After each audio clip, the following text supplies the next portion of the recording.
çıkabilecek miyim sonu karanlık sokaklardan? Belalıyım affet, sakın olma ateşlerde yakanlardan. Umutlarımı aldım, yanıma gidiyorum uzaklara yarim. Adım cinayet, sonum felaket, yaklaşma yakar zalim. Bilmiyorum çıkabilecek miyim sonu karanlık sokaklardan. Belalıyım affet, sakın olma ateşlerde yakanlardan. Umutlarımı aldım, yanıma gidiyorum uzaklara yarim. Adım cinayet, sonum felaket, yaklaşma yakar zalim.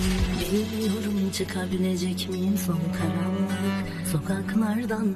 Belalıyım affet, sakın olma ateşlerde yakanlardan.